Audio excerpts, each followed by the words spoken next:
Ladies and gentlemen, good evening and a very warm welcome to this facility and the cystic fibrosis presentation.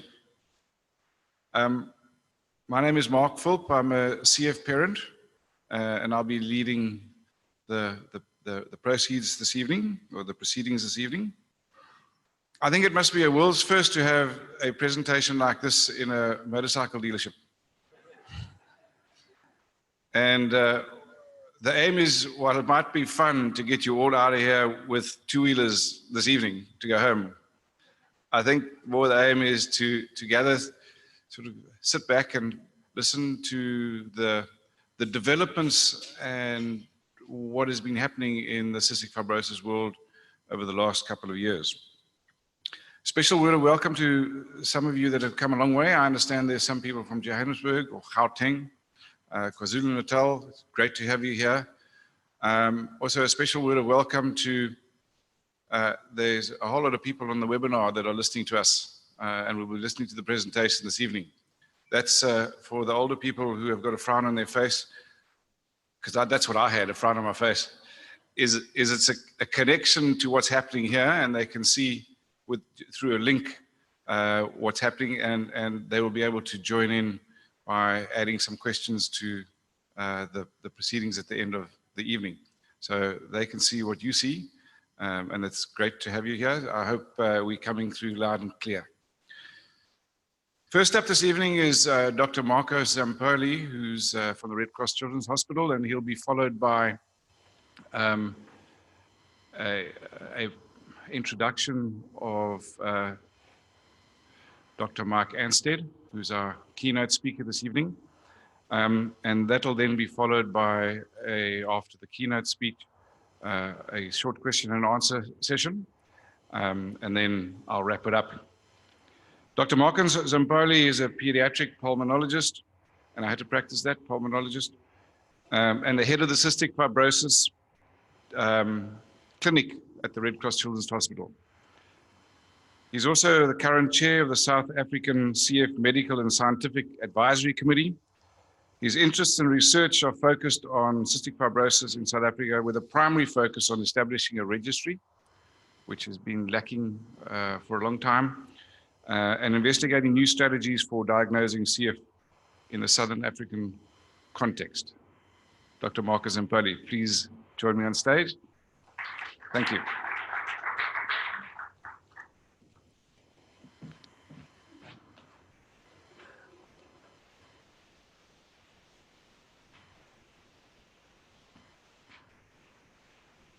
Thank you very much. Thank you very much, Mark, for the introduction, and thank you to you and Donald for organizing this amazing venue and this event, and and just the opportunity just to have a few words. Right. I just wanted to touch a little bit about what Mark was mentioning about the registry, and just to update the audience and those who are logging in as to what's going on. As we know, there's been many years, there's been an attempt to try and get a registry, but for very good, valid reasons, there are a lot of barriers and obstacles. But I think I proudly can say that we have finally got our bums off the ground and we get going. So I just wanted to highlight again why bother with the registry? What can we learn from this? And there are some important things that we can do, what registries have taught us. The one is important that we can track the well-being of people with CF over time. And what factors influence their well-being, infections, new treatments, etc. We can compare different countries, clinics, what works, what doesn't work.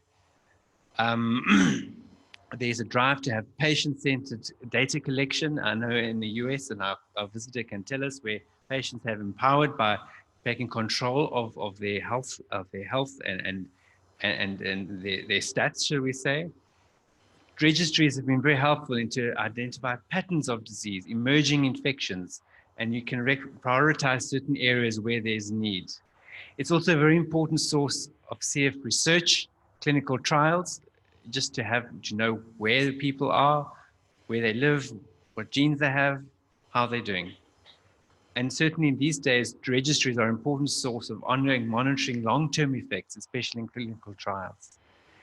And it's a very important for me, even a very important aspect is to have updated data to use for advocacy for CF, for government, private health care funders. If we don't know how many people there are with CF, how can we even begin to start asking for certain resources?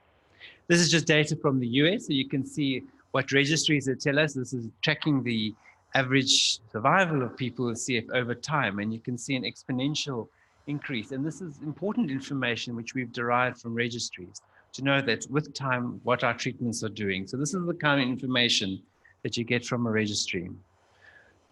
Well, what about South Africa? What do we know? And also what is unknown? We actually don't know how many people there are with CF. The estimates are between 400 and 600 in care. That is people who are diagnosed in some form of care, but that doesn't include those who have not been diagnosed. We haven't had a registry before 2018. We estimate about 2/3 are Caucasian or white patients. Delta F508 is the most common mutation in that group, and mixed race. The carrier frequency is quite high, 1 in 27 and 1 in 25. South Africa is a country where there's no newborn screening, and our median age of diagnosis is somewhere between 6 and 12 months, but about 1/3 of children are still diagnosed after age of 2 years. We don't know the incidence in various ethnic groups. South Africa is a society of very mixed diversity of different backgrounds, and it related the CF genes which are in the society in these groups are very different. It's estimated that 1 in 3,000 children of sort of Caucasian descent should be born with CF based on the estimates on the prevalence of the gene. About 1 in 10,000 of mixed race. Among the Black African population is a huge unknown. We have no idea. It's certainly less prevalent, but the estimates are anything between 800 and 20,000. We estimate half of our patients will have some sort of partial or comprehensive medical aid, but the other half have no medical aid. And we have huge disparities in socioeconomic circumstances, from extreme wealth to extreme poverty, and high burden of infectious diseases. And the outcome, but what we can be sure is the outcome in South Africa is unknown, but we expect that it's probably doing poorer compared to the rest of the world. We don't know, but that is what the registry will hopefully tell us. I just wanted to present some data to you. This is from Tony Westwood, whom you might know, who was in very early years at CF Clinic. He did his PhD and looked at the Red Cross Children's Hospital data and data from Europe, and this was in 2018, and the average survival of someone with CF in over the years was almost 20 years. This is going back, this was local data.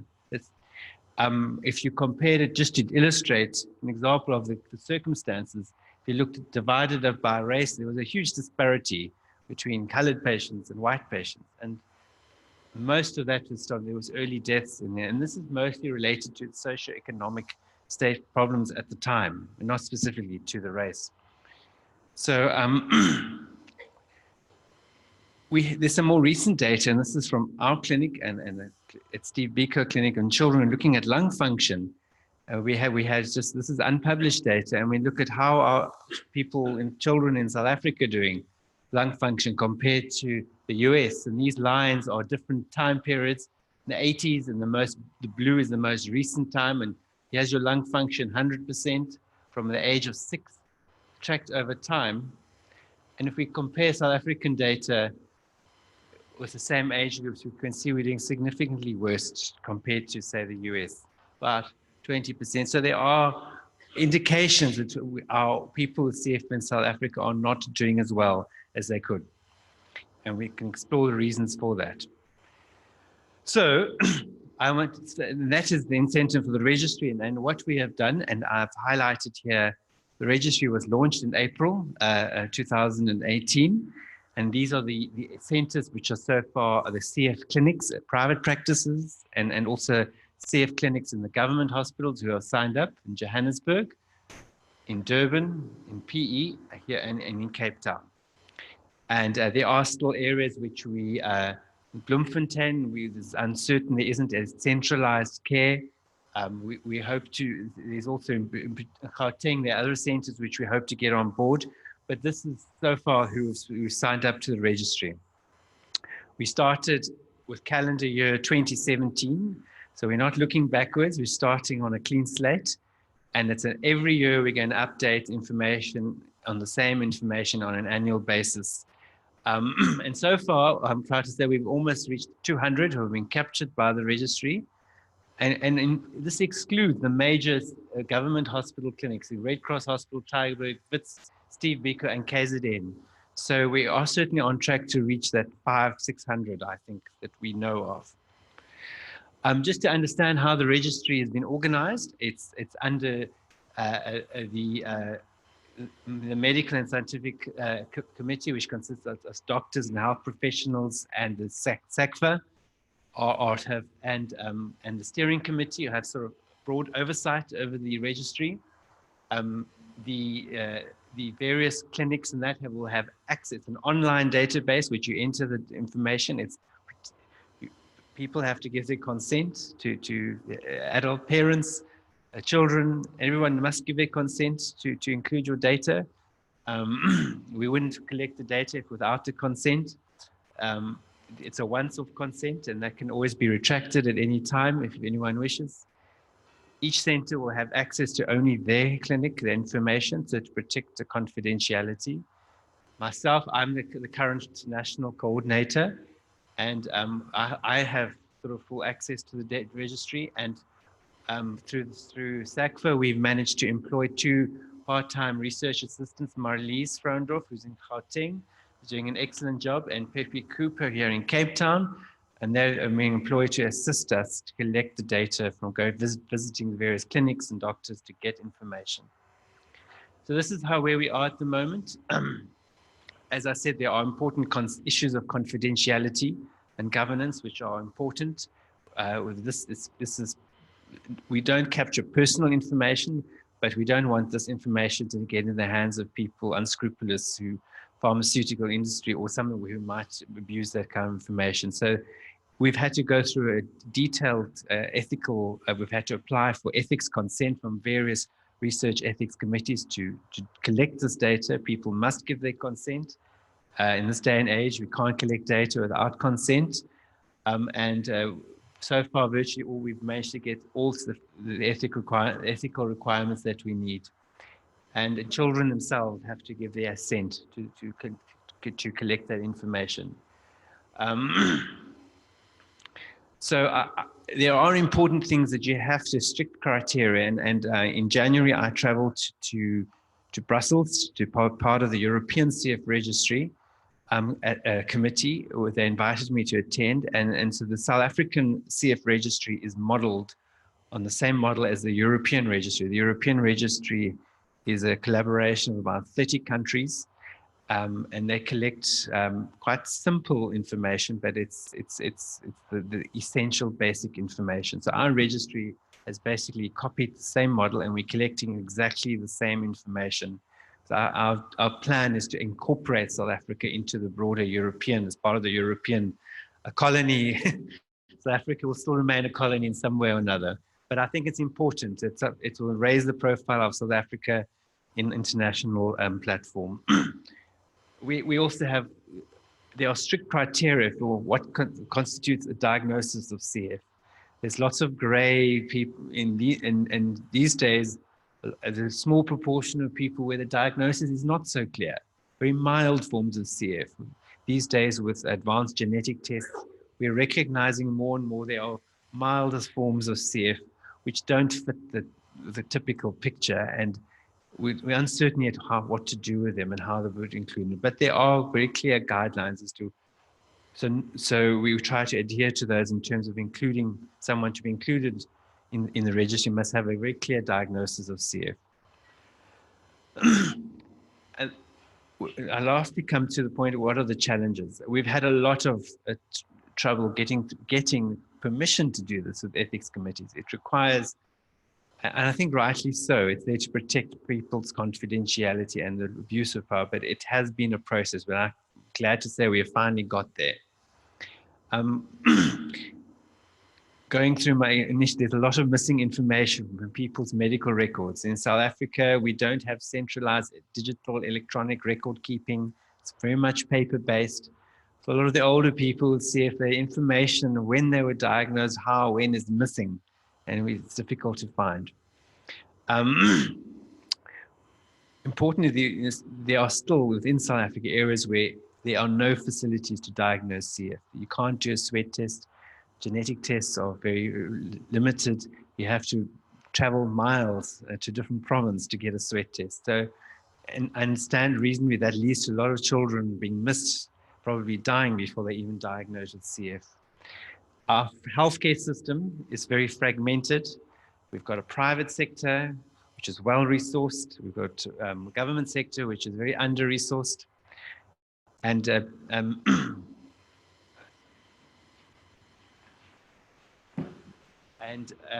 and trying to keep records, standardized way of record keeping is very difficult. And if we're trying to live up to the European registry standards, it's quite challenging.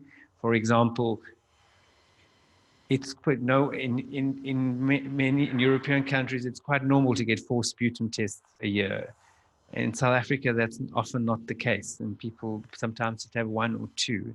And so how we define what an infection is, and that is quite a challenge to meet up to those standards. But I think if we're going to be part of the international community, we have to, those are our goals that we have to achieve. And lastly, I think our biggest challenge is sustainability. And collecting data, analysis reports requires time and expertise. And that, of course, requires money. And we have to think of innovative ways to keep the registry going. It's an ongoing basis. So at the moment, thanks to Abbott, who are here tonight, who have partly sponsored this event, they have given us some money to just kickstart the process, to help to employ the research assistants. But we need more. We're going to have to search for grants. The South African Cystic Fibrosis Association have committed to funding this, and we have to look at innovative ways of trying to raise funds for the registry. So lastly, I just want to say that the registry is an important source to advance CF care and research in South Africa. Integration with international registries is important, as I think it will raise the profile of CF in South Africa and internationally. For example, if we want to be participating in clinical trials, we need basic data of where people are, and that's an important first step. I think the CF community and clinicians must find sustainable ways to maintain the registry.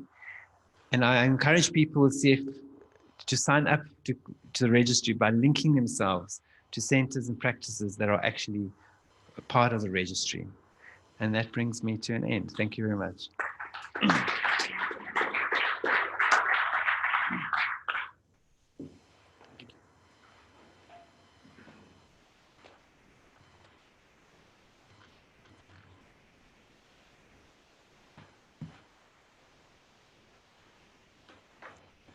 This event is the brainchild of Donald Philp.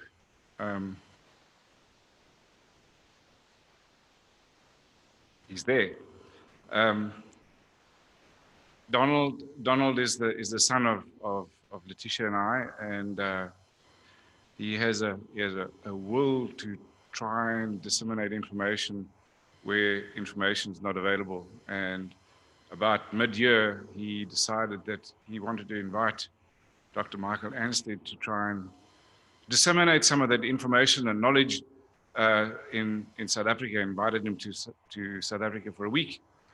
He didn't tell me that he was going to take a bad turn and he was going to leave me to organize the event. But in actual fact, he did all the organizing. He just told me what to do. It's great to see him here.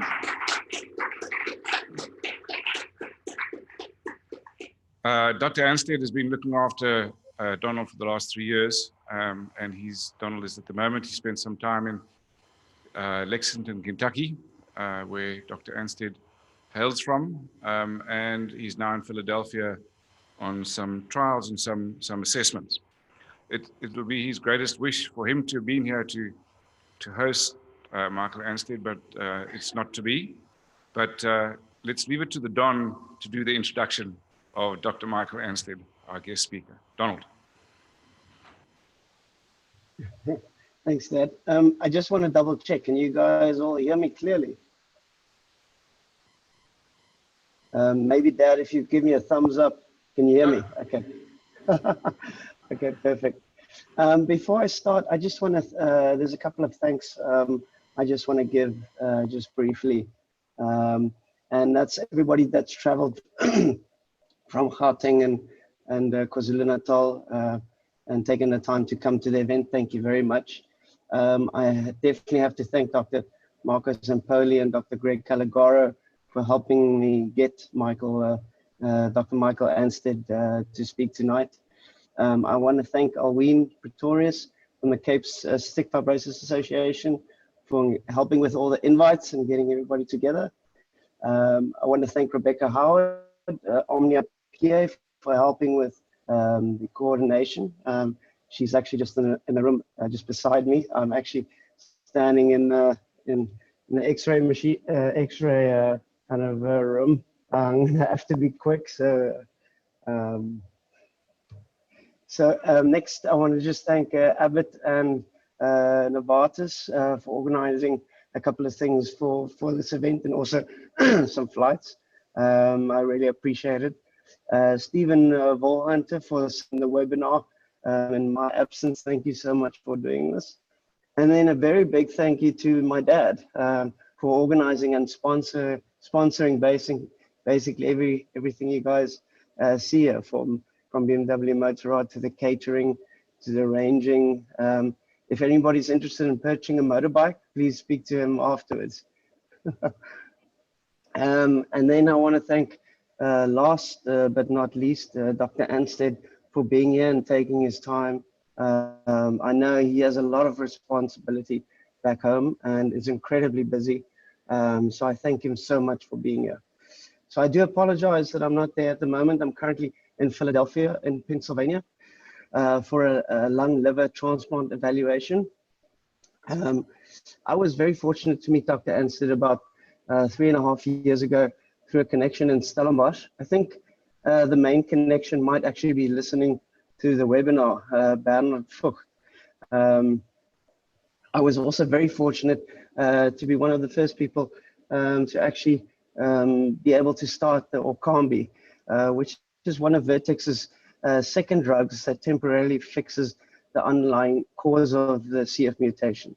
We still have a long way to go. Dr. Anstead will explain that, but interesting medications.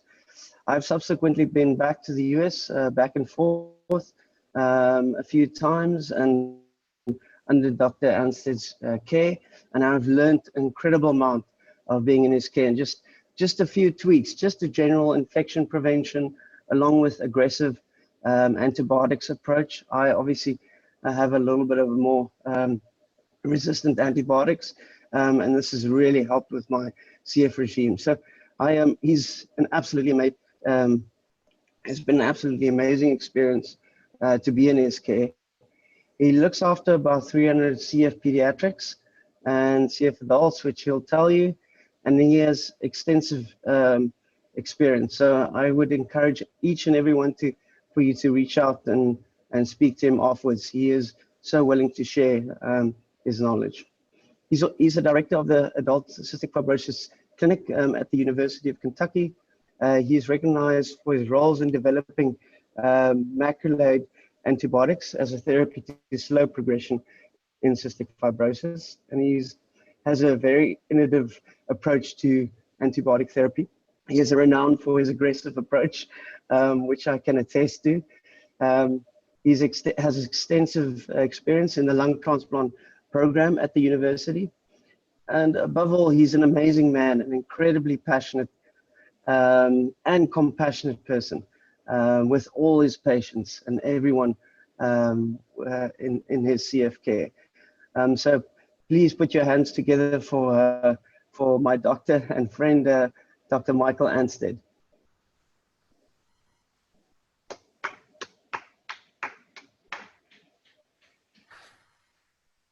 Thank you, Mark.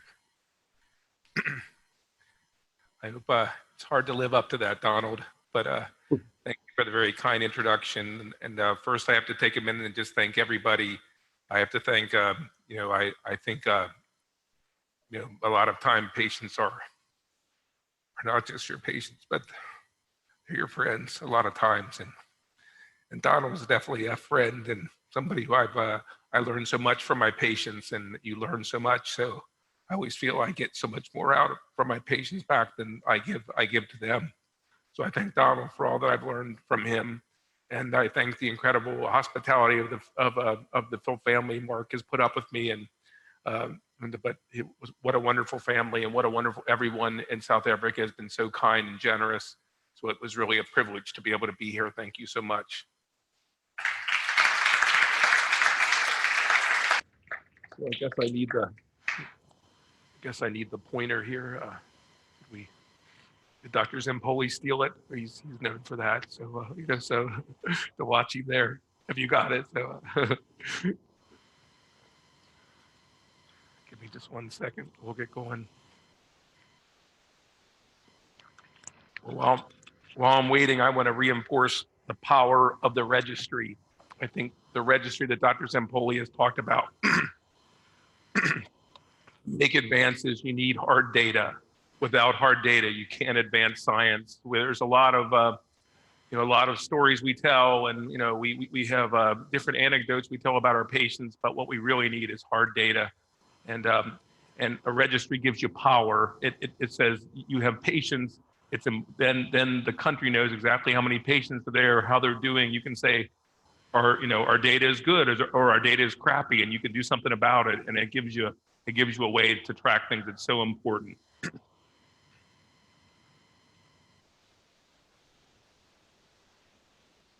Wanting to advance, there we go. So I'm going to teach you a little bit about CF, how it works, how mucociliary clearance works in the lungs. I'm going to talk about some of the advances in comprehensive care in CF. And then at the end, I'm going to talk about some of these new CFTR modulators to treat the underlying molecular problem in CF. There's a lot to do. I'll do my best to not take overly long, but there's a lot I'd like to talk about that I think is important. And I have had the opportunity. So this is very fresh data, the data on these new modulators. I went to the Cystic Fibrosis Foundation meeting just a couple weeks ago, and they were, and the lead person was and Vertex were kind enough to let me use their slides. So these are direct slides from the meeting. So it's a great opportunity to be able to look at this data.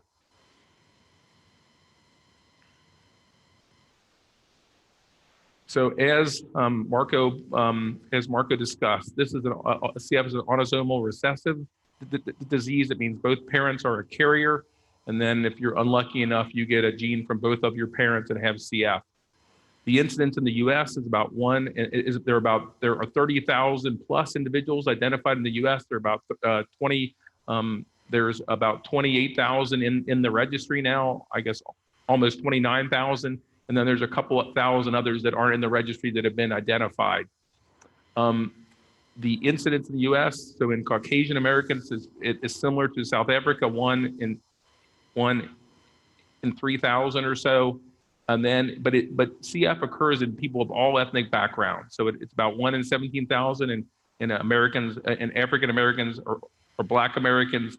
It's about 1 in 30,000 or so in Asian Americans. So it occurs in every ethnic group. It's not just a Caucasian. It's not just the disease of people of Caucasian descent. And if you look at the numbers, although not quite, this is based on incidence, but there should be somewhere, but up to 3,000 white South Africans with CF, and about the same number of Black South Africans with CF, because as you see, it's about 5 times more common in Caucasian people, and there's about 5 times as many Black South Africans as white South Africans. So there's probably a similar number, and I think it's a vastly unrecognized problem in CF. As you talked about, maybe 600 people have been identified so far in the country. I'm sure there are many more. We need We need to be able to diagnose it. If we can diagnose it, so the first step is to diagnose it. Dr. Zampoli talked about the diagnosis. I won't talk much more about it. It's also important to know that CF is not one disease. There's one mutation, there's one gene, but there are 1,800 different ways this gene might be wrong. And at least 200 of these mutations have been identified as related to causing lung disease and problems in CF. So CF is a problem with a chloride channel, a salt channel. It pumps salt and water out of your cells onto your membranes.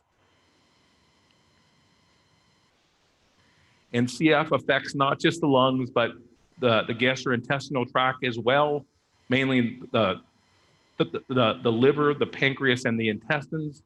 The pancreas usually doesn't work in CF, meaning you can't make enzymes that help you absorb your food. So about 90% of people with CF are pancreatic insufficient, don't make enough enzymes. It also affects the reproductive tract. It doesn't seem to affect it that much in females, but in males, most males with CF are infertile. So why is this chloride channel so important? Let's talk about mucociliary clearance in the lung. So these are the columnar epithelial cells that line the lung, and they are ciliated. There are hairs, and these hairs are suspended in water, and the hairs move the water. The mucus, it floats on top of the water, and that's how mucus gets outside of the lung. So this layer of water is maintained by these CFTR chloride channels. So these channels pump out a chloride ion, and water always comes with the chloride ion. So that's how this layer of water is maintained in the lung. And if those chloride channels aren't there, what is going to happen is there's no water there, so the cilia are going to be compressed. They're not going to be able to effectively move out the mucus, and everything is going to grind to a halt.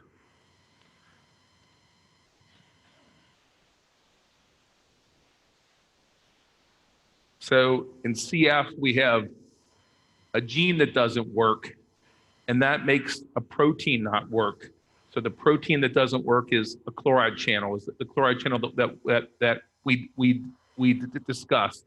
So then on the membrane here, the cilia don't work, the mucus gets stuck. Once the mucus gets stuck, it can lead to infection. And then you have infection and stuck mucus, it leads to a bunch of inflammation. And then that combination of obstruction, infection, inflammation will damage the airways irreversibly, and that is bronchiectasis. So survival in CF, as Dr. Zampoli showed, has improved significantly over the years. And these improvements have been a result of some of the interventions.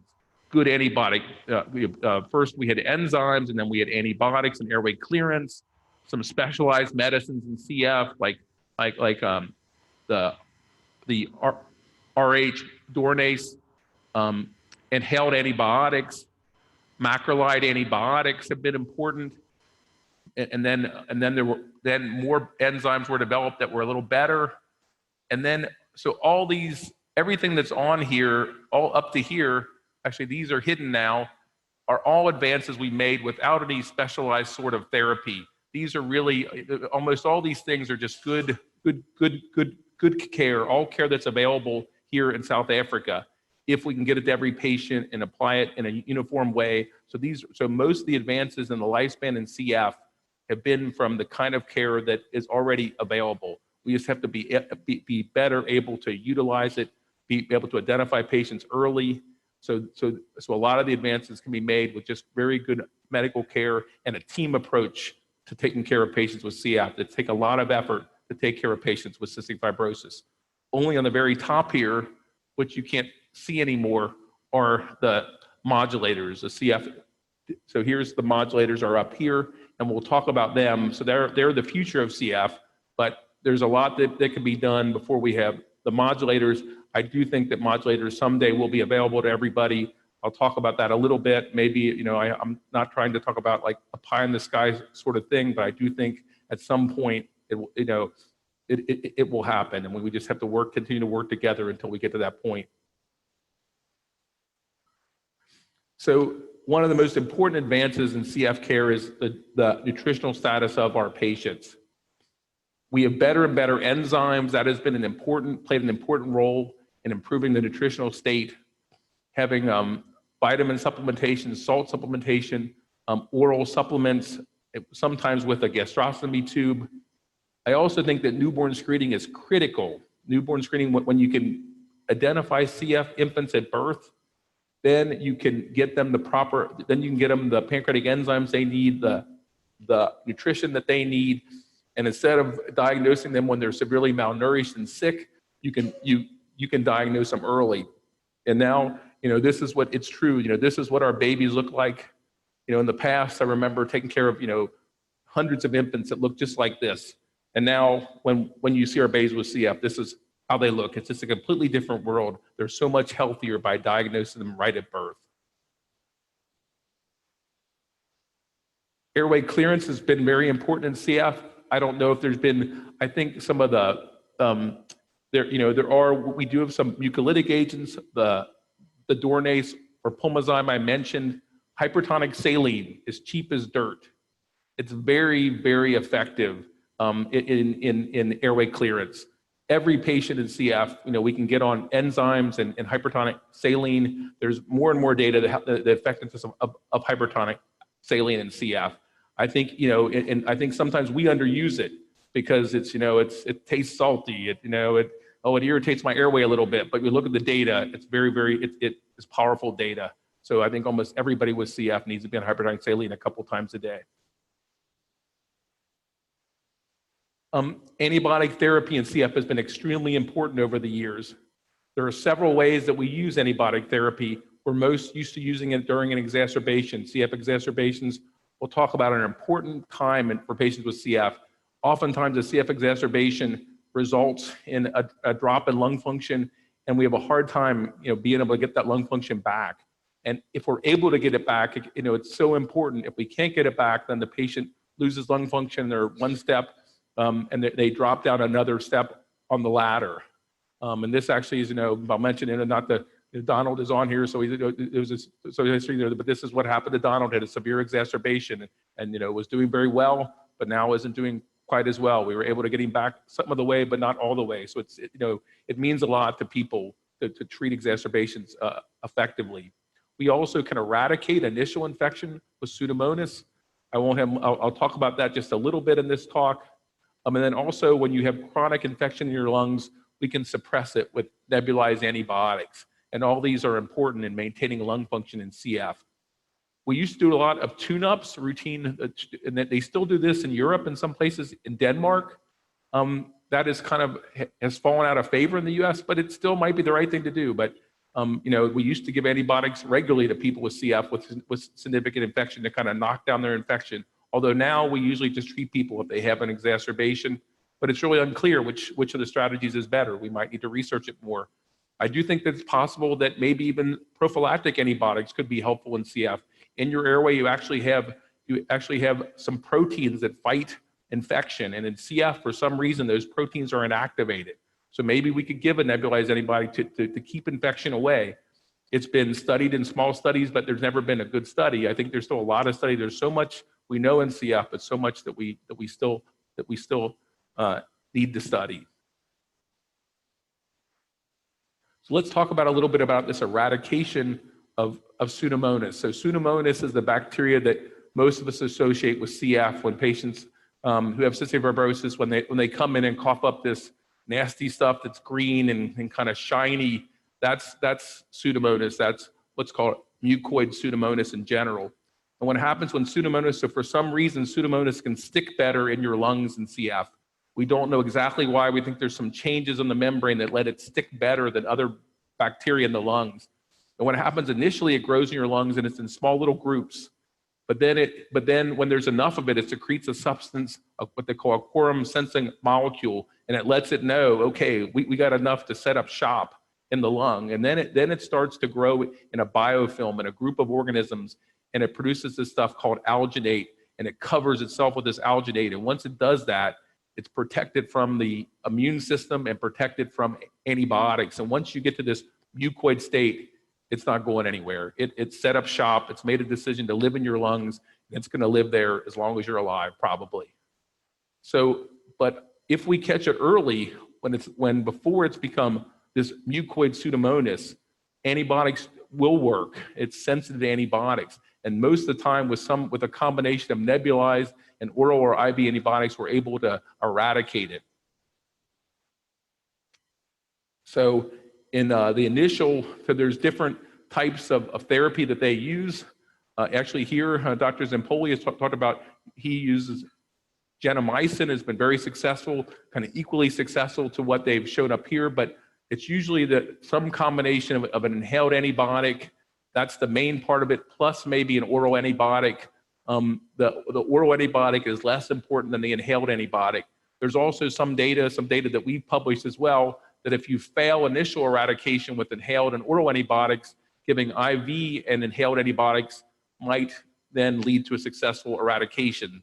So I think this is the time to be very aggressive, because if you catch it early, then you're able to get rid of the organism, and you push off the time at which you're going to get chronically infected. Once you're chronically infected with Pseudomonas, your lung disease is going to get worse at a faster rate.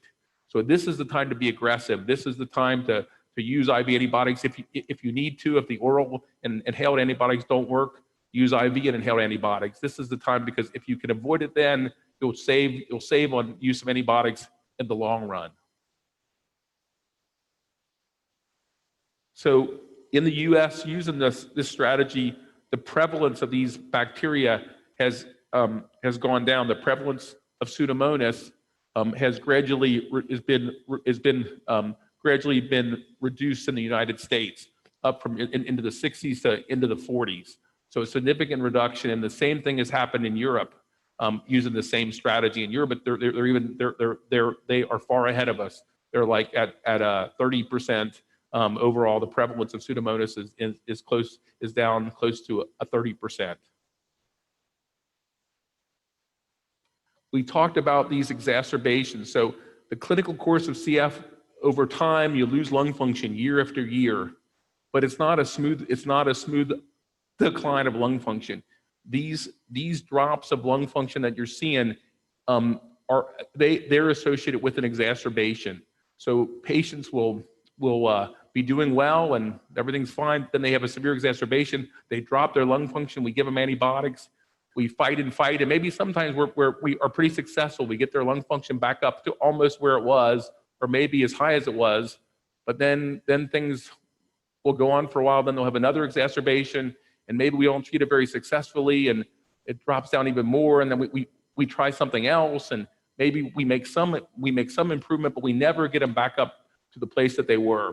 So it's really important when patients have exacerbations that we see this as critical events in their life, that we have to treat these exacerbations extremely aggressively, because if we can treat them aggressively, we can really make a difference.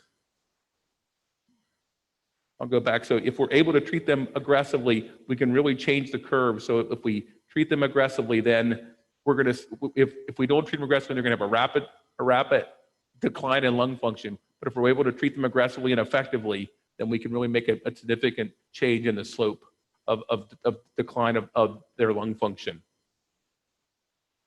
So usually it's a combination of IV antibiotics, usually a beta-lactam and aminoglycoside or cholistomethate.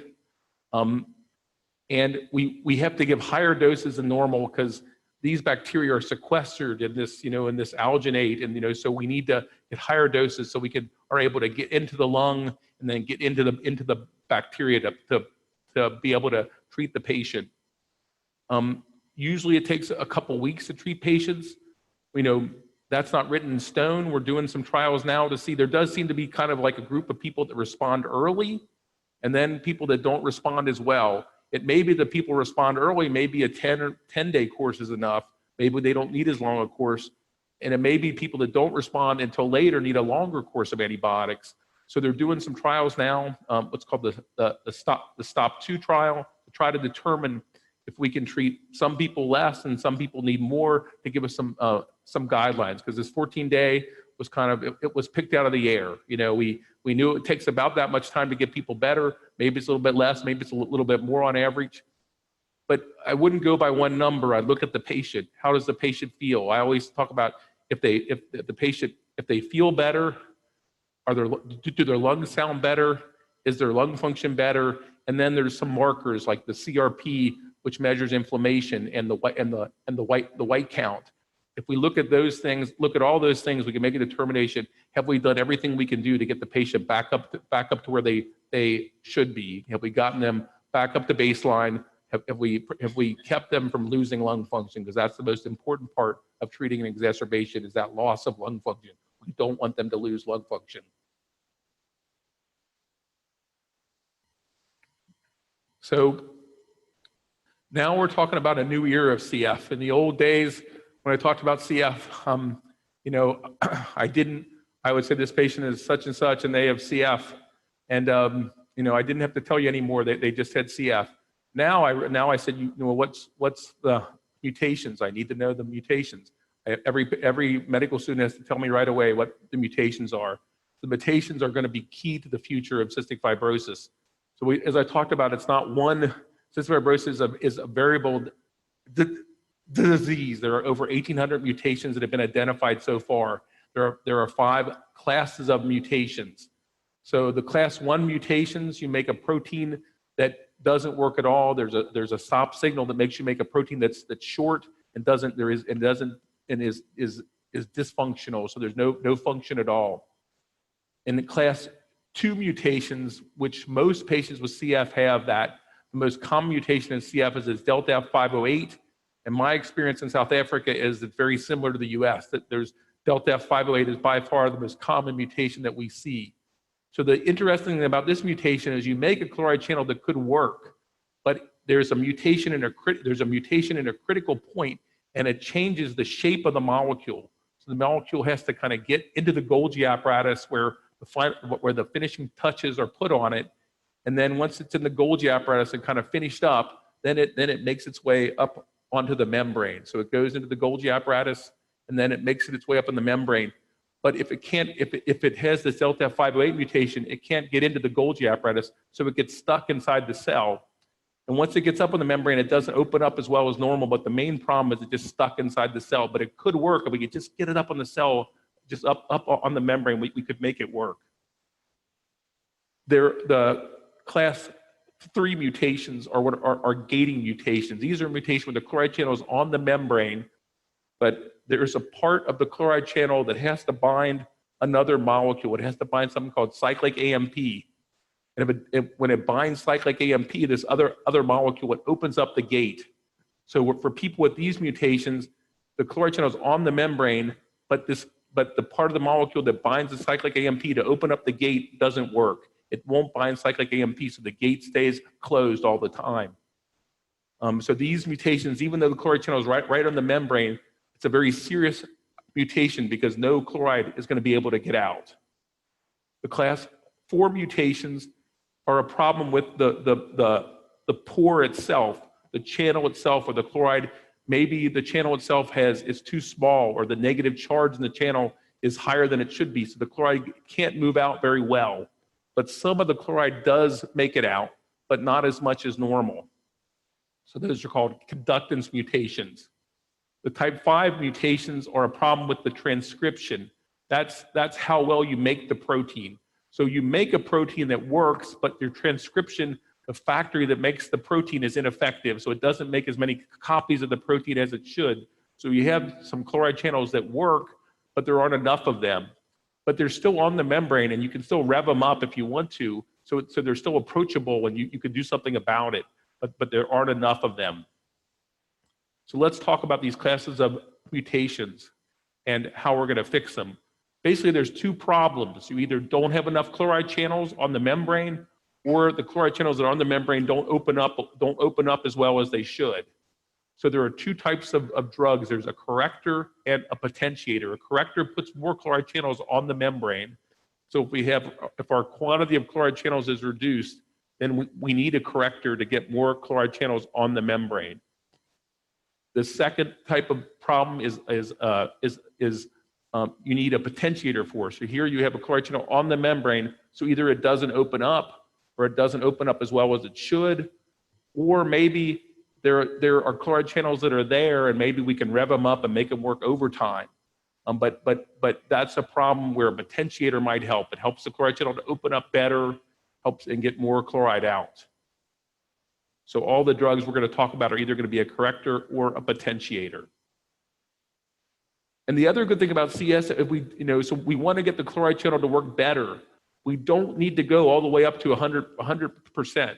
It seems like a 30% function of the chloride channel, patients with CF in models, if their chloride channels work about 30 or 40% as well as normal, the patients that, those patients with those types of mutations have very mild lung disease. They usually are pancreatic sufficient, their pancreas works, their lung disease is mild. So we don't have to get up to 100%. And we know that the carriers of CF have a little bit of reduced chloride channel function, and they're fine as well. So maybe if we get up to 30 or 40 or 50%, we should be fine. So we don't need 100%. So that's the other advantage of this sort of therapy. It doesn't have to be perfect, it just has to be better. So the first drug they came up that was a modulator is this drug called ivacaftor, or Kalydeco in the US is the trade name. So we'll talk a little bit about this and how it works. So we talked about these, the mutations that are gating mutations. So we talked about here, so normally you have a chloride channel on the membrane, it binds cyclic AMP and that opens up the chloride channel and the chloride is able to move out and water is able to move with it. If you have a gating mutation, the part of the chloride channel that binds the cyclic AMP, there's a mutation here and it can't bind cyclic AMP. So even though this channel looks great, it's closed all the time. So it's a perfectly normal channel, except it's always closed because the part of the channel that opens it doesn't work right. So the way the Kalydeco works, the ivacaftor works, is it binds to this part of the chloride channel that's abnormal, the part that opens the chloride channel, and it facilitates the binding of cyclic AMP and lets the gate open up. So this is the first drug that was available, and it had a dramatic improvement in lung function. There was a 10% improvement in absolute lung function that was sustained for at least a year. And those of us who know about lung diseases know if you have a chronic lung disease, most of the time we're measuring like a slowing in the decline of lung function. To have any drug other than maybe steroids and asthma that increases your lung function by a 10% absolute lung function is amazing. So this truly is an amazing drug. You can't underestimate how amazing it is for these patients. So this drug has been approved now. I can't remember how long now. I think I wrote it up there, but it's about 6 years or so, I think. And it's approved. It works for the gating mutations that we talked about, but also the type 4 and 5 mutations with any chloride channel that's on the membrane. If you get this ivacaftor around it, it'll rev it up. It'll make it bind cyclic AMP more. It'll open up the channel more. So as long as you can get the chloride channel on the membrane, this ivacaftor will help. So the 3 and 4 and 5 mutations, the ivacaftor is helpful for most of those mutations that are 3, 4, and 5. The gating mutations, the conductance mutations, and the transcription mutations. So it's approved for a whole bunch of other mutations, and I'm not going to talk about each of them, but it's not just for the G551D, but maybe overall, maybe about 8 to 10% of people with CF are able to benefit from this medicine. But 8 to 10%, when you have 100%, you have a long way to go. So it was the first step, but it was a great learning tool and led to the next steps. So I talked about with most patients with CF that the problem is not the chloride channel isn't on the membrane. Most people with CF have the delta F508 mutation. About half of people with CF have 2 copies, and another 30 to 40% of people have at least 1 copy. So 90% of people or so with CF should have at least 1 copy of the delta F508 mutation. So that gives us an opportunity, if we can somehow fix that problem, then 90% of people with CF are able to benefit. So in a patient without CF, if you look at their chloride channels, they're all right there on the membrane. They're all right there on the membrane. This is a columnar epithelial cell, and you can see all the chloride channels there. Unfortunately, if you have the Delta F508 mutation, the chloride channel can't make it up in the membrane. It's just randomly distributed throughout the cell, and very little is on the membrane. So this shows the same thing. We're growing some cells in culture that have 2 Delta F508 mutations, and all these chloride channels are just distributed throughout the membrane. They're not doing squat unless they're on the membrane. They're completely useless unless they can get up on the membrane.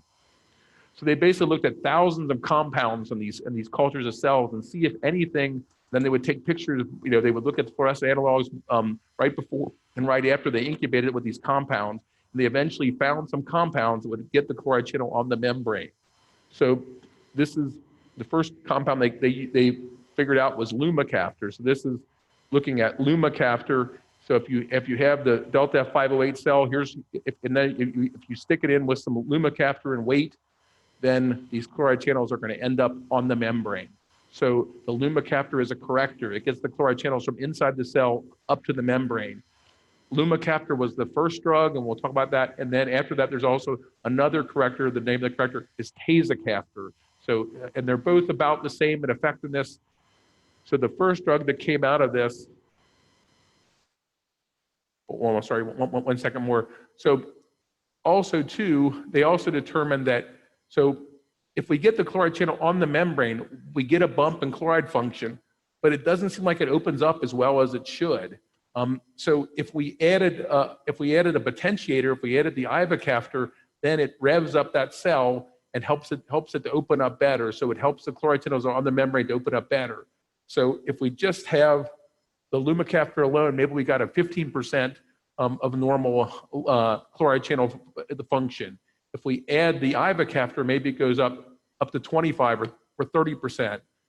In reality, it doesn't seem to be as high as in these clinical type of in these in vitro in the test tube.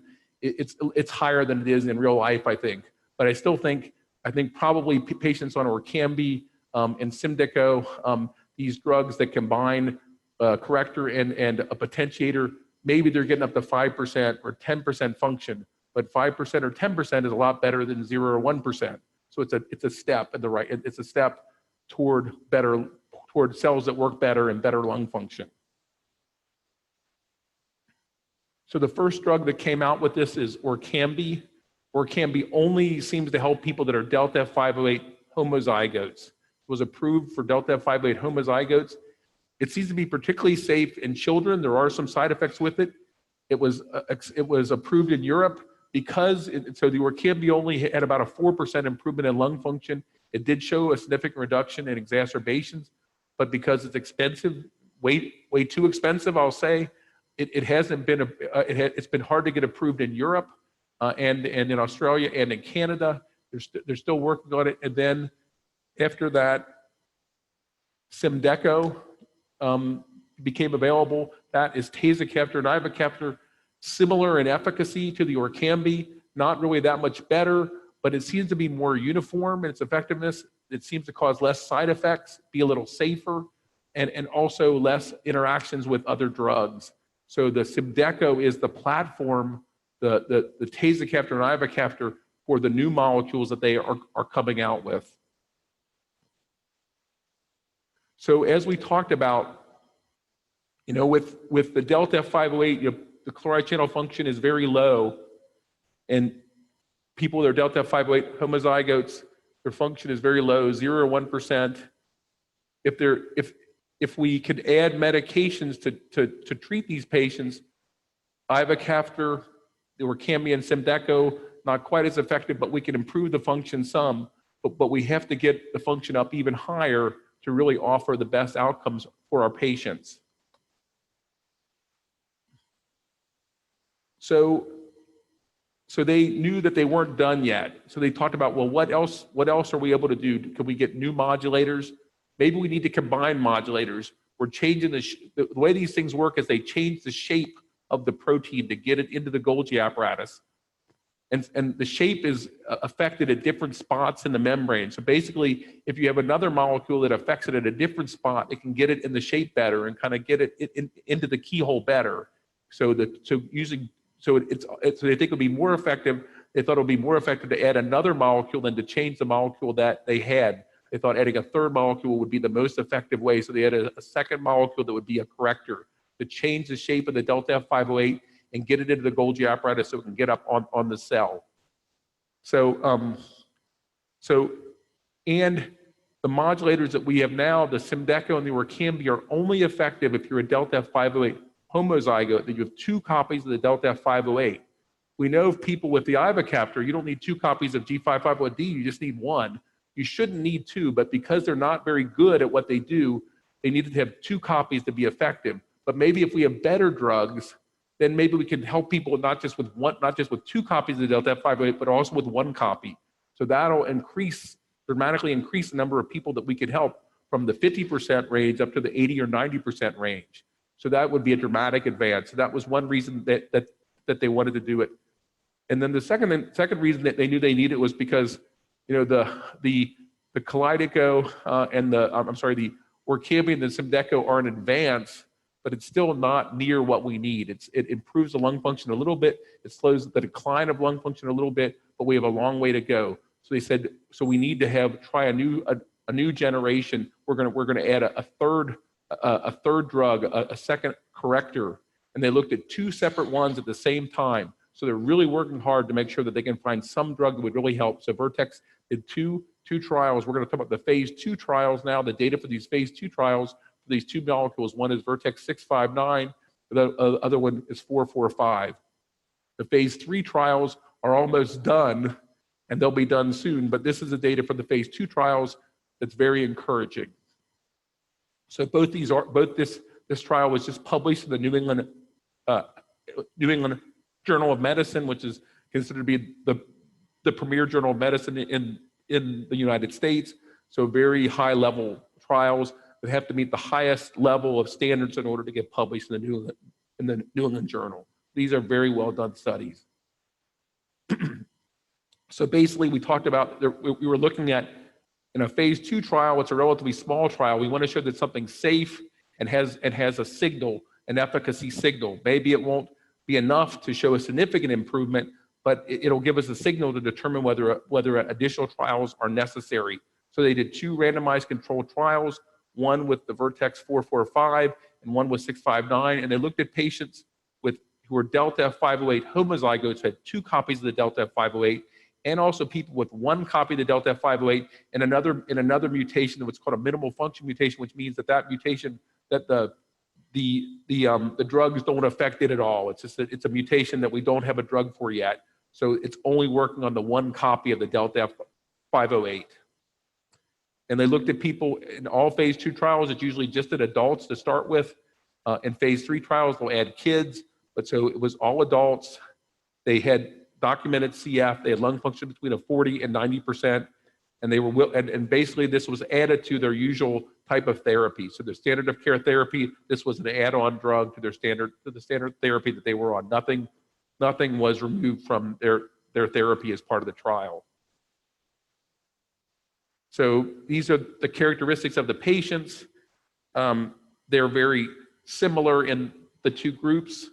I just want to point out the numbers. So not giant numbers of people, but so you're looking at about 50, here's the placebo, so about 60 plus people in each of the trials, just a little over 60 in each of the trials.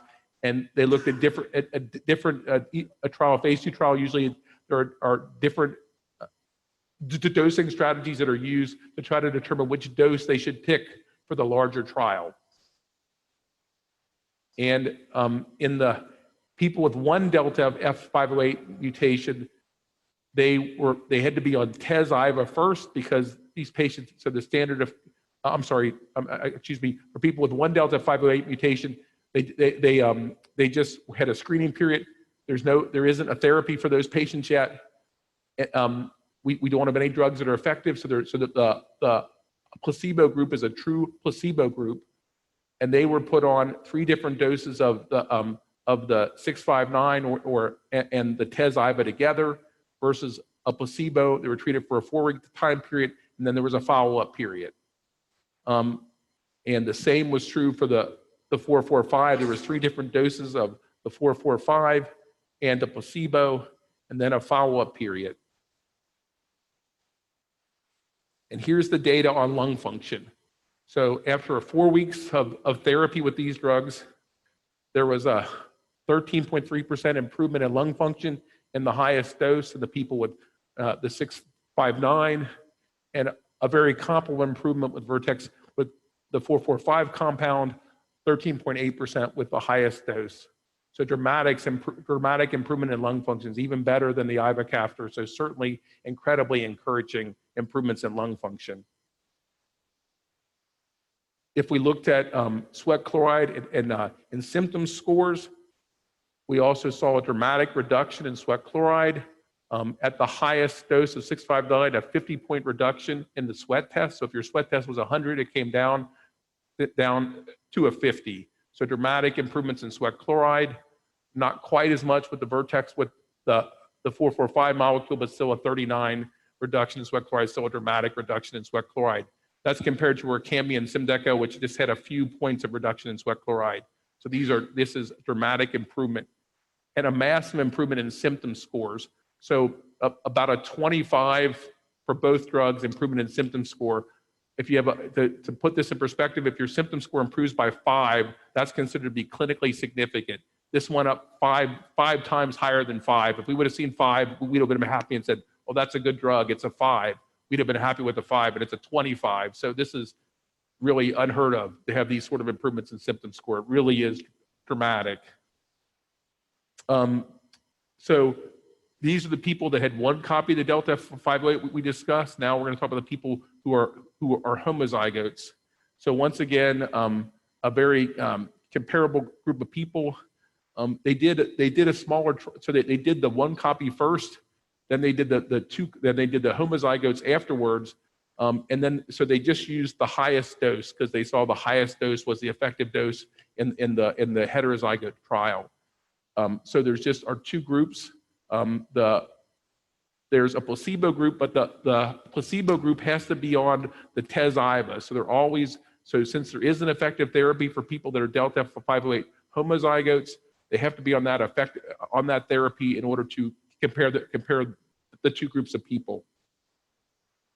So there was what's called a run-in period where they made sure they were on the Tez-Iva. There was a 4-week time period, and then they were treated for a 4-week time period with the drug.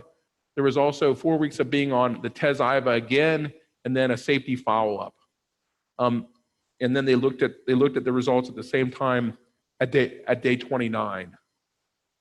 Once again, we saw a significant improvement in lung function. So remember that these patients are already on the Tez-Iva, so maybe they got a 4% improvement from the Tez-Iva already, and now additionally they got a 9.7% improvement on the 659 and an 11% improvement on the 445. So actually pretty comparable when you think about adding the 4% in, pretty comparable to the data with one mutation. So about a 14 or 15% improvement overall being on the triple combination for people that are homozygotes for the Delta F508 mutation. So once again, dramatic improvements in lung function, and also significant improvements in sweat tests. The sweat chloride went down by about there was a 42-point reduction in the 659 and a 40-point reduction in the 445. Also pretty comparable improvements in symptom scores, very dramatic improvements in symptom scores. There was this is the 659 compound looking at both the trials from a safety standpoint, and really there was very little difference. There's always side effects in medicines, but most of these side effects are probably related to the fact that they have cystic fibrosis. So the placebo group and the treatment group had some exacerbations, had some headaches. Maybe there's a few more headaches in the treatment group than the placebo group. There were a few patients that had elevations in liver functions, but overall, the safety profile for this drug looked reassuring. There weren't any major safety signals that were seen. We'll certainly you can't say much about safety in a phase 2 trial. A phase 3 trial will really tell us, in the phase 2 trial, you can say something about effectiveness. It sure looks effective in the phase 2 trial. And safety, we'll learn more in the phase 3 trial, which will come out soon. Same thing is true with the 445. Also significant, also some symptoms, maybe more cough. I think a lot of times we see cough in patients when they first go on a modulator because they're moving mucus, and they're kind of moving this mucus out and they cough more. So that's a side effect I always think is a good thing, because we see that in a lot of studies where you're able to move out your mucus better and increasing cough. A little bit, maybe a little bit of the pyrexia might have been slightly increased, but nothing really dramatic. And then also, once again, a few patients with some liver function abnormalities. So once again, on the surface, it looks very safe. A reassuring safety signal. We'll find out more in a larger trial. So in conclusion, for these studies, the conclusions they made, which I think are very fair conclusions, there were clinically meaningful improvements in lung function, sweat tests, and quality of life in both of these drugs for people with Delta F508 who were heterozygotes and homozygotes. Overall, the drugs seemed like they were safe and well tolerated. So I think that these drugs really have the potential to be a significant improvement in our therapy for patients with cystic fibrosis. The phase 3 trials are underway now, and I'm going to talk about a timeline, that kind of the ideal timeline, what we all hope for. And certainly do everything together to work with you and try to work with the CF Foundation and Vertex to try to be an advocate to try to make these things happen, because the CF Foundation does say, whether they really, whether they're giving lip service or not, I don't think they are. I think it just takes time. Everything takes time. But they say they want every patient in the world with CF to have adequate therapies. So that is their goal. They may not get to it as soon as they like, but that is their goal. I really feel like that is their goal. So with the therapies that we have, if we have these modulators work, we can get about 90% of the people are going to have either Delta F508 mutation or a gating mutation or a conductive mutation, mutations that we have drugs for. And there's one group of patients, what are called these nonsense mutations, the class 1 mutations. We've tried a few drugs for them, and so far we haven't come up with an effective drug, but we're still hopeful that maybe we could come up with an effective drug for them. So maybe we could add a few more people. Some of those people with nonsense mutations already have a Delta F508, so they're already going to have some drug that'll help them probably. But there are a few that have more than one nonsense mutation that are homozygous for a nonsense mutation that have 2 nonsense mutations. So there's a few people that with nonsense mutations we'd be able to help. But even if these drugs worked perfect and we can add these nonsense mutations, there will still be about 7% or so of patients with CF that we don't have a drug for. And the CF Foundation says we're not going to rest until we have everybody with CF. We have therapy for everybody with CF. So these modular therapies can take us a long way, but eventually to treat everybody with CF, we'll have to have something that the mutation doesn't matter, that no matter what your mutation is, the drug will help you. So gene replacement has been talked about for a long time. I remember, I have to tell you guys, back in 1989, I went to the CF meeting, and that was the year that the gene was discovered. And there was all these signs that said, we'll put CF out of business. So unfortunately, we're not out of business. I'd love to be doing something else, but we're not out of business, unfortunately. But we thought just around the corner, gene therapy would be there, but it's proved out to be a lot harder than we thought. And there's a lot of concerns about gene therapy. You have to be able to get the gene in there and keep it working. You can't have the gene, might also, when you do gene therapy, maybe you'll uncover a gene that can cause a cancer. Maybe you could do other bad things, but we haven't quite got there with gene therapy. Although there was a large gene therapy trial in the UK, and there was a 3.7% improvement in lung function, and it did meet clinical significance. And this was given the medicine once a month in a nebulized form. So I don't think gene therapy is hopeless. It just hasn't looked as good as modulator therapy, and it doesn't seem to be quite ready for prime time, but it's very possible that gene therapy might be the answer. And I think we're not that far away. I think it just needs large trials that could be upcoming. I think in 5 or 10 years, we could get there. We're able to use vectors that aren't a virus, so we don't have to introduce any foreign DNA now. So we're getting to a closer point that gene therapy might work.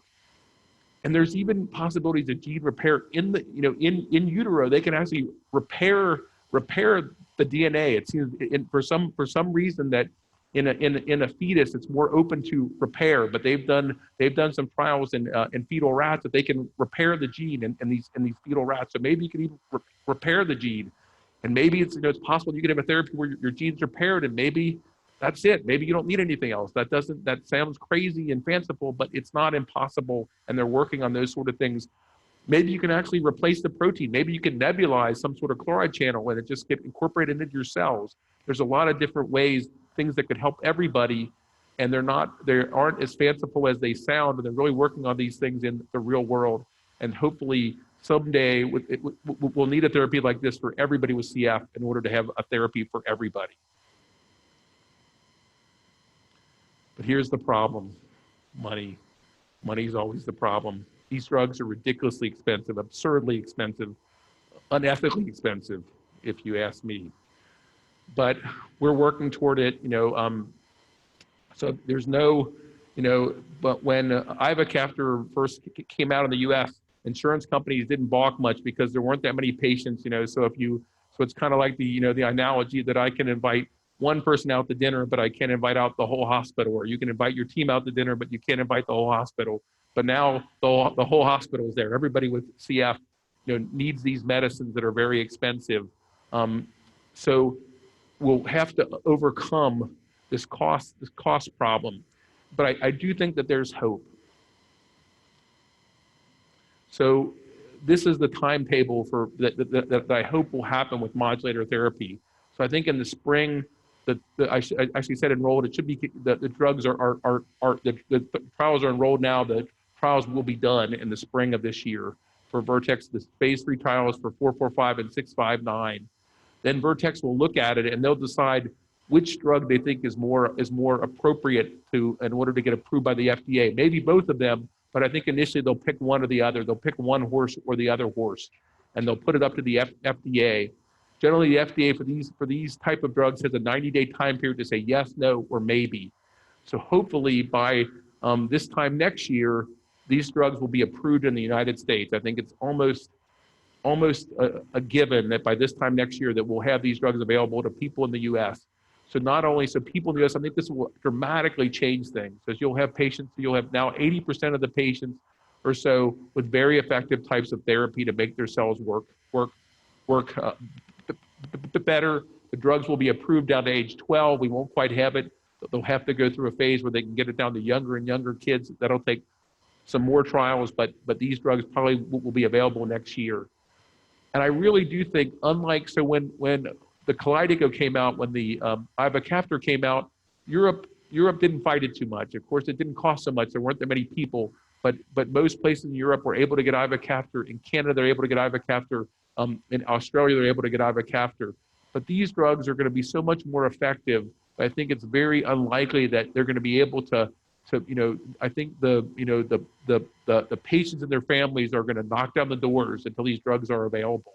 So I think it's very possible that within a year from that time, or maybe even quicker, that these drugs, because all these trials were done in the US and Europe, that these drugs might be available in Europe. So it could even be quicker in Europe. So I actually got to talk with one of the lead people at Vertex, the person who's head of marketing for the US and in Europe. And this is what he told me that Vertex's plans were. He said, well, we have to get the triple drug approved everywhere first. So once we get the triple drug approved in the major markets, the US and Canada and Europe and Australia, then we're going to look at secondary markets. We're going to look at South America. We're going to look at South Africa. We're going to look at India and see how much of a market that there is there. And they said, we're going to have a different cost basis for these countries. And we do recognize that there might be a need for indigent programs. So how generous will this be? I don't know. But they are looking at that. And we have a model for that, the HIV model, which you guys know very well, that HIV therapy, for many years it was not available, and now it's available. HIV therapy is available throughout the world. And that's the way we have to, that's the model we have to go by for CF, that these therapies have to be available to everybody in the world. So I hope I hope within a couple years that there's a Vertex office here, They're trying to market the drug. They're trying to, some of the drug, you have to buy some of the drug, but hopefully there'll be an indigent program so everybody can have access to the drug, or at least many more people that have access to it right now, which is none. So let's hope. So we have to work toward this end. And new therapies are so important. So the most important thing about these drugs, it's really important that we change the lung function. That's great, your lung function goes up. But what's more important is your lung function goes up and it stays there. So if we can either get your lung function to go up or keep you the same for a long time, and we can dramatically change the disease, the CF, we can dramatically improve lifespans and quality of life for the patients. And of course, that's what it's all about. So I'm going to end up. I've talked long enough, but I do think I think cystic fibrosis is a disease that we have a lot of the tools. You guys have most of the tools, that most of the advances in CF. All those tools are available here. I think things like newborn screening, the registry will make your tools even stronger. I think that's the really important first steps. Dr. Zampoli and the other doctors involved in the registry. That'll be important for CF for South Africa. We need better drugs. We're working on better drugs. Hopefully, these drugs are going to get approved in the future. Then the next step will be to overcome the barriers to patients, so every patient with CF in the world can have access to the drugs that they need. Thank you very much.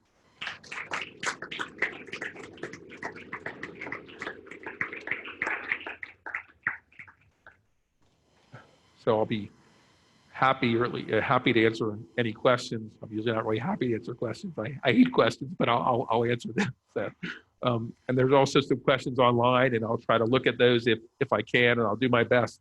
I know people are tired and want to go home, so I'll try to go as short as I can, but I don't want to leave questions unanswered if I can. Thanks for great and encouraging talk. What's the effect of these drugs on the other cells in the body, like in the pancreas and the fertility tract and so on? So there are studies. So a lot of it is when you introduce it. So usually your pancreas is going to burn out early.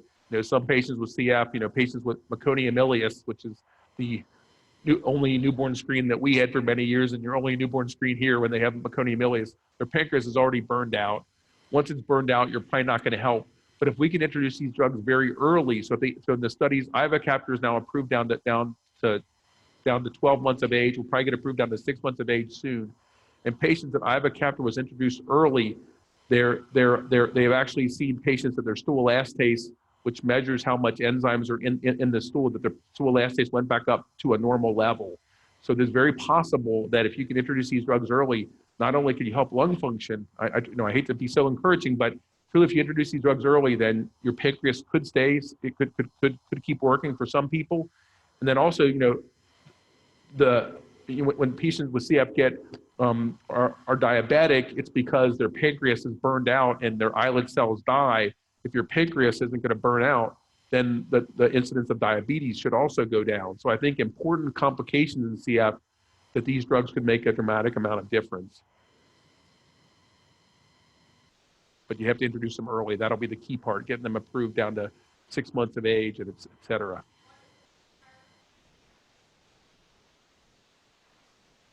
So she asked, what's the current point? So like I say, the ivacaftor is approved down to 12 months of age, or Orkambi is approved down to the age of 2 now. These new drugs, when they come out, the triple therapy drugs, the trials that are ongoing now, if they get approved, it'll be from the age of 12 and above.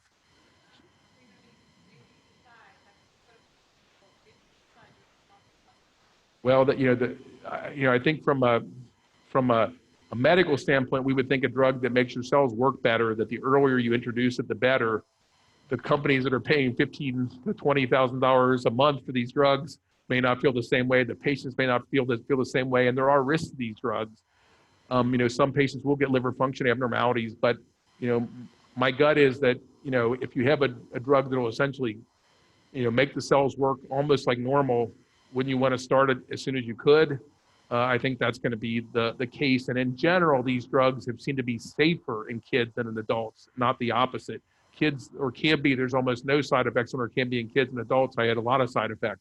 but in kids, they tolerate it extremely well. Other questions? Yeah, sorry. Jonathan Egner. One thing is getting them approved, which shouldn't be a problem. It's getting a buy-in from the funders and the governments. Have there actually studies being done to work out what it would save the state or the funders if the patients weren't on these medications? You know, in other words, to convince yeah. them that if they start early, they're going to save in the long term. It's really hard. I mean, I think in some ways they will, but when a drug is this expensive, it could never be a cost-effective drug. That doesn't say that it's not a good drug, but it can never be cost-effective when it's $20,000 a month. It'll never be a cost of. If these drugs are cheaper, you can make arguments on cost-effectiveness. Unfortunately for insurance companies, the best thing to do is for patients to die. They want, then this very expensive patient they don't have to care for.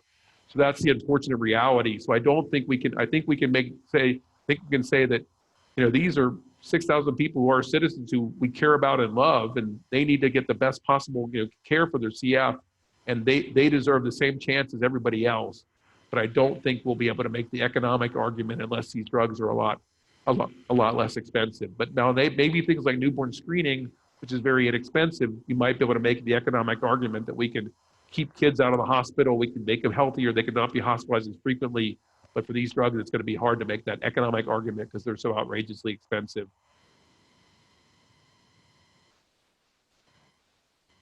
Any other questions from the audience here? There doesn't seem to be anybody from on the webinar asking any questions. The webinar participants out there are welcome to type up a question, and we could get an answer for that. Any questions from the participants here? There's one more at the back. We'll take a couple. We have some time.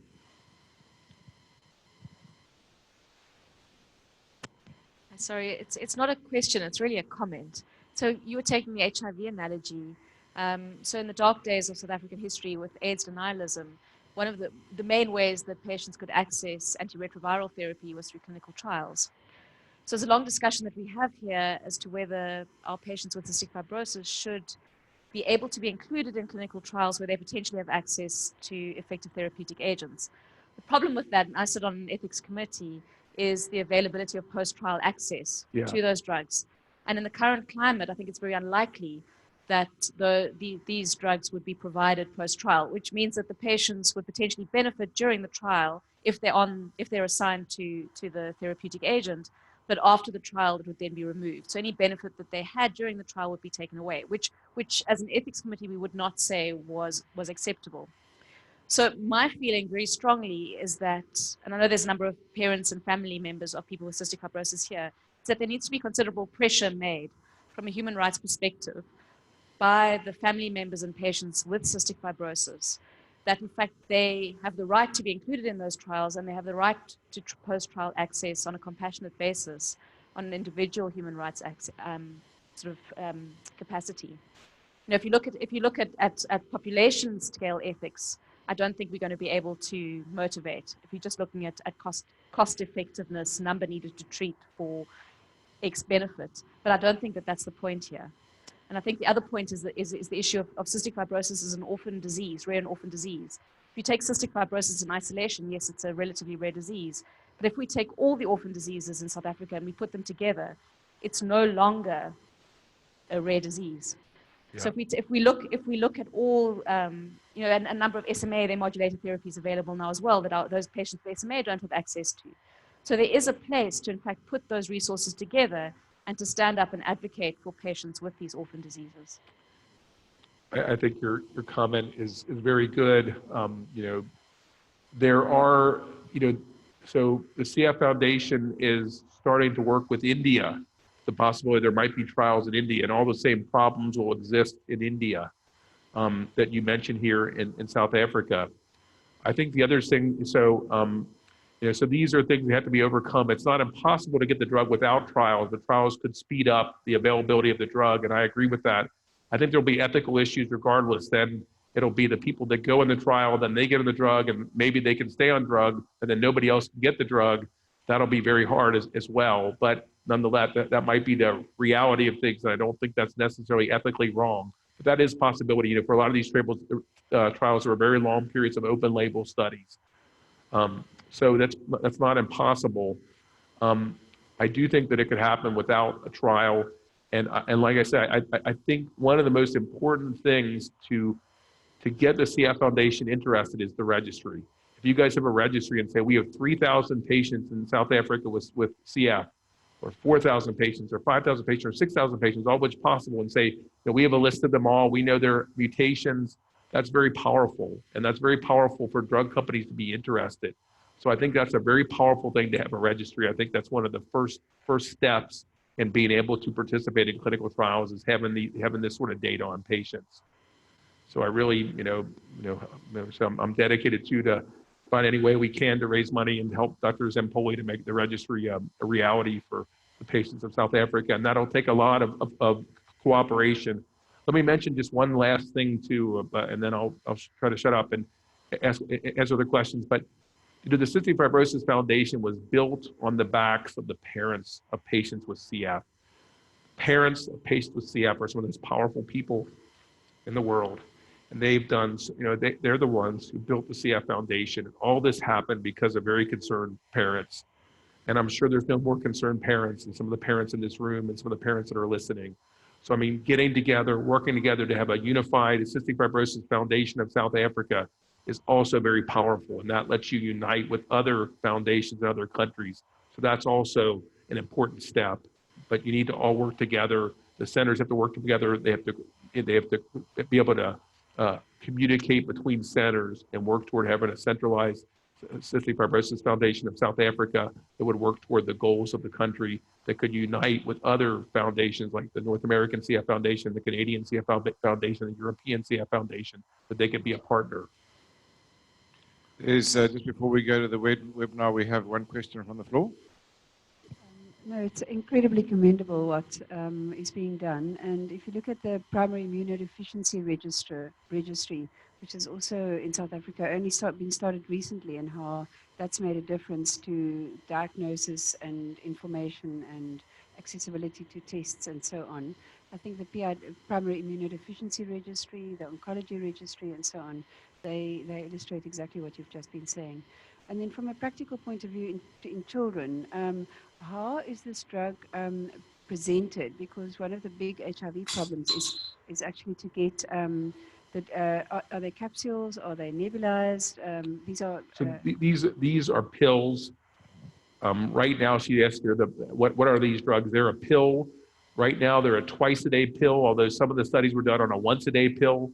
That would just be once a day. You usually have to take it with a fatty meal and some enzymes. But if we have a once-a-day pill, I mean, so either a once-a-day or twice-a-day pill, those generally people can be compliant if they want to be with a once or twice-a-day pill. In infants, they can crush it right now and put it in food. How they'll get it down to the youngest infants, I think, is still not completely answered. But in general, these medicines are pills, and that's how they'll come out initially. And eventually, they will probably have to be liquids in order to be given to given the infants at the youngest age. But we're still probably, if we are 2 or 3 or 4 years away from having it for 12-year-olds and above here, we're probably 5 or 10 years away for infants, unfortunately. But hopefully, at some point, that drug will be approved down to kids 6 months of age and above, I think. Thank you, Dr. Anstead. Let's take the first webinar question. It comes from Donald's brother, who's in Amsterdam. Can you read it there? He asked, what needs to happen to reduce the cost for the drugs? The drug companies lower costs as they recuperate costs in the early years. So, like I talked about, Vertex did say that for a lot of drugs, companies make most of their money in the U.S. and then they charge less of the drugs in other countries. Vertex has not really adopted that model to a very great. The cost in Europe was just a little less than the cost in the U.S. but Vertex is talking about having a lower cost structure for some of the other countries, and also too, some of their initial arguments where we had to recoup all our research costs. Maybe they could, be happy to take a lower profit in order to get everybody on the drugs. I do think it will also take, pressure from the cystic fibrosis from the foundation to encourage Vertex to do things to make these drugs more universally available. Thank you, Doctor. Then we got Carmen Kraus. And it says, is there a specific lung function cutoff for patients to be put on these drugs? That is, having a 30% lung function, does this make me a transplant referral or a drug treatment referral?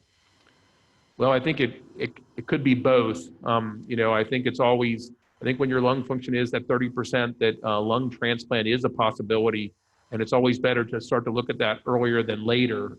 So I think it's sometimes something for your doctors to think about if lung transplant is available, and they do have a lung transplant program here in Cape Town and in Pretoria or in Johannesburg as well, right? So I think that transplant is a possibility for people, and it is for some people with CF. No matter what we have, that will be their eventual best option. But I think these drugs, even though they're only approved in a 40% and above, and the other drugs like Orkambi and Symdeko and the Kalydeco, for patients less than a 40%, they've been available. So I think these drugs work for everybody. In clinical trials, they usually pick a higher lung function, so you're not such a sick patient and you won't die during the trial, or you won't have as many exacerbations and end up in the hospital as much. They pick a little healthier patient. But I think these drugs will work just as well if your lung function is 30% than if it's a 40 or a 50%. So I do think these drugs will be available to people with lower lung function. And it could be, if it's available in time, if your lung function is a 30 and it goes up to a 40, well, then you don't need to worry about a transplant for a while. But I think it's always, if you're in that 30% range, it's something your doctors have to start to talk about, that maybe it isn't a bad idea to meet the transplant doctors and to start to be evaluated, that maybe someday you're going to have to know them better. I think we'd like to take 3 more questions. I see Sandy Roth has got a raised hand. Okay. Sandy, are you around? There's a question there. I don't know how this is going to work, Stephen. We've got most of them. Find Sandy.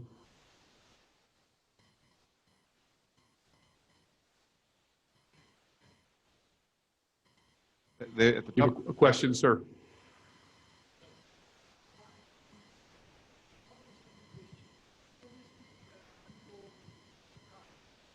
Hi. Just a comment and a question. Newborn screening is obviously the way we need to go to make sure that we get to all the patients. We're not doing it locally in South Africa. It's costly and it's not available across the board.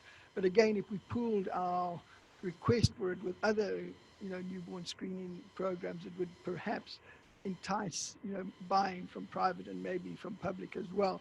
We have to do that, and we don't have that together yet. And I'd love to know how you can maybe motivate for the costing of that in terms of CF and in terms of restricting cost. And the second question is, does the newborn screen simply identify all the different classes, or is it selective?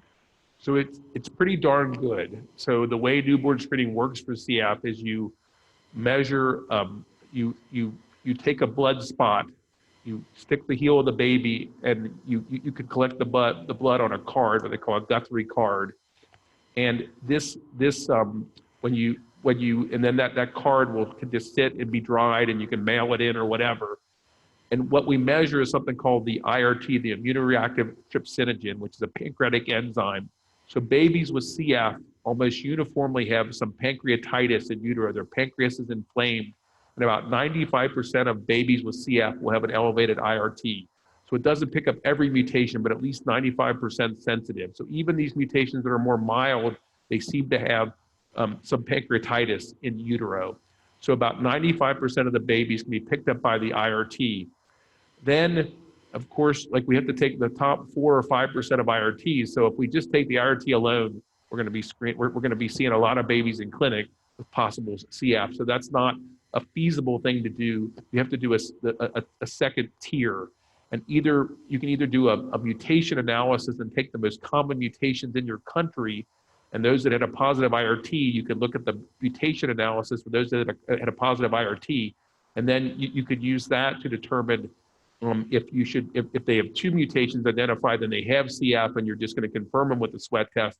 If they have one mutation, they may or may not have CF, and you're going to bring them in and look at them more closely and do a sweat test and decide if you need to monitor them. IRT is very cheap.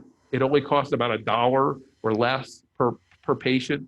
So I think IRT is doable. I think it's and the mutation analysis is more expensive, $50 a patient or so in the US. If you wanted to save money, also a good strategy is to do something is do a second IRT. So you also can bring them back in a couple weeks and do a second IRT. And if they have CF, their IRT will stay up. The main false positive for IRT are babies that are stressed. So babies that are stressed also have a pancreatitis, and they put some pancreatic enzymes into their blood. But if we wait a couple weeks for those babies, those pancreatic enzymes will drop. But the ones with CF, they'll stay elevated for a while. So if we do a dual IRT method, well, we used to be in Kentucky, it was the same thing. We're not such a rich state. And when I proposed newborn screening in Kentucky, they were like, well, this is too damn expensive. So first, when we first did it, we did the IRT method because it was cheaper. That was all I could convince them to do. But then later, when everybody else was doing a better method, they're like, oh, look, everybody else is doing a better method. And so, well, they were kind of shamed into doing a better method, and with the funding was available. So I do think that these tests are very sensitive. And I think that the other part about newborn screening that's so important is now most people in South Africa have never heard of cystic fibrosis. But if you screen every baby for CF in South Africa, any parent that's that's interested in their baby is going to know what they're being screened for. So that you're going to educate them and say, we're screening for hypothyroidism, we're screening for cystic fibrosis, we're screening for galactosemia, and so those diseases become better recognized by everybody, and it becomes a more important disease for the whole nation. That's why I think newborn screening is so important. Not only does it help the babies, but I think it just helps the recognition of CF. And a lot of people, even doctors, don't think about CF. Before newborn screening, I think newborn screening in the US also had a dramatic effect that suddenly all doctors started to think much more about CF. In the past, we would have kids, the same thing as here. I don't think our median age, actually, when I did a study, when I looked at our median age of diagnosis for CF before newborn screening was approved in Kentucky, we were like 3 or 4 years old. We were awful. So before newborn screening, we were missing, people were missing CF all the time. But now with newborn screening, we rarely miss it, in the newborn period, because screening will pick it up. And then even if they don't pick up in the newborn period, people will think about them, where they may not necessarily do a test, but they'll say, oh, maybe they have CF, and they'll send them to us. And sometimes they do, and sometimes they don't. We still diagnose people after a newborn screen, but everybody is much more aware of CF in the United States because of newborn screening. Thank you. We're going to try and unmute Sandy.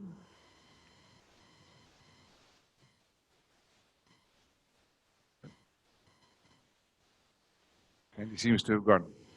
There's some question about cross-infection, I see. There's a question. Would you like to answer that one?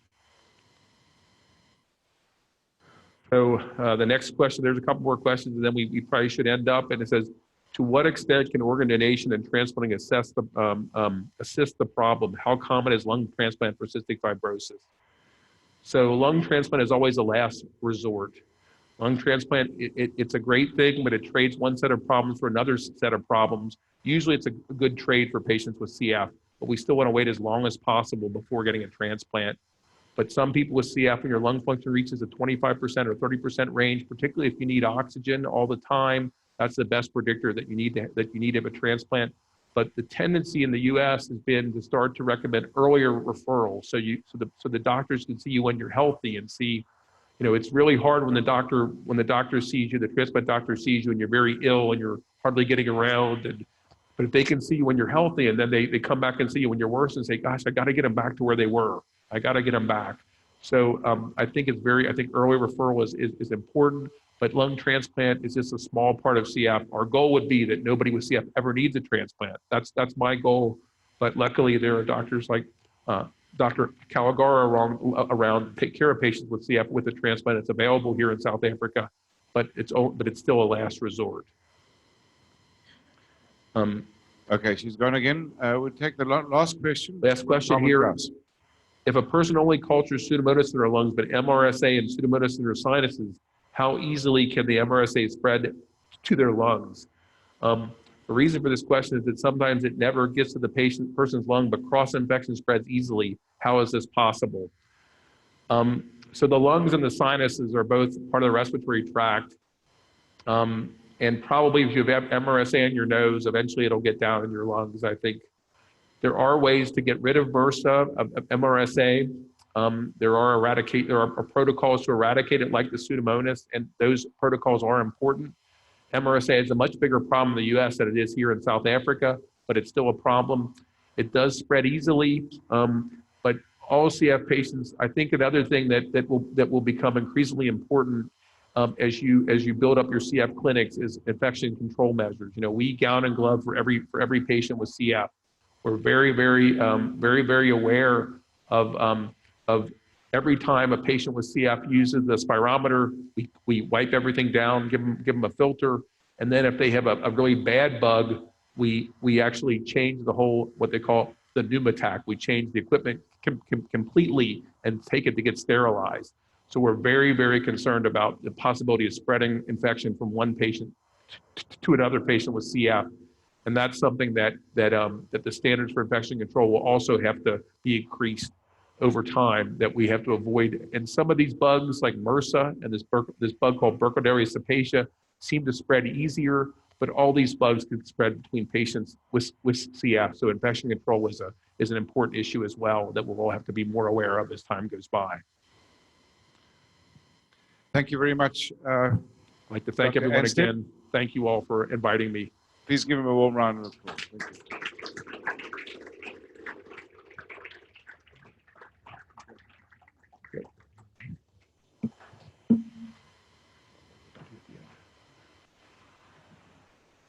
So Dr. Anstead has this program in India, and he goes there once a year to assist in clinics and everything that happens around cystic fibrosis in India. And we were coming in from Stellenbosch this morning to get to an 8 o'clock appointment at Grooterschuur from Stellenbosch. And you know what happens along the N2 at that time of morning? And he was saying, why are these people with these buses weaving from one side and one lane to the next? This reminds him of the times in New Delhi when he's going to see these tuk-tuks. He's going to try and cross the road. So we have something in common with India. So we hope that you'll be able to come and have a little program with South Africa in future. Thank you. Just before I thank everybody that made this possible, Dr. Anstead has taken time out of his own busy schedule to be with us for this week. And has a very busy schedule this week. He arrived on Sunday evening. We sort of acclimatized him on Monday, and then on Tuesday was straight into work at the Red Cross with Dr. Zampari. Today he spent with Dr. Greg Caligara. Tomorrow he's going to be at Tygerberg in the morning, and then Dr. Caligara wants him back again. Hasn't finished with you, Doc, so you got to get back, so we'll get you there. And then tomorrow he's got a free night, and then on Friday we're going to sort of show him a little bit around Cape Town, and then on Saturday we're going to see if we can catch a whale in the Manus. But the short time that you've had here has been exceptionally insightful for all the people that you have connected with. And I'm sure tonight, everybody sitting here and everybody who's listening to this webinar has been very appreciative of your messages and the answering of your questions. So thank you very much.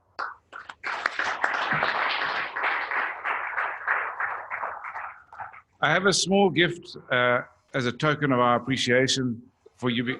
It's not. It's it's a little too small to house a two-wheeler, but there is something inside that I'm sure you might enjoy. whether it be now or in the future. But please come and accept it as a token of our appreciation.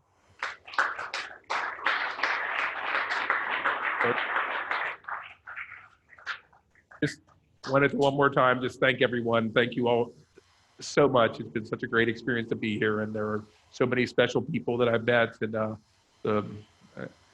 especially Mark and Donald and his family, but everyone here has been so wonderful, and thank you all so much for inviting me. Appreciate it.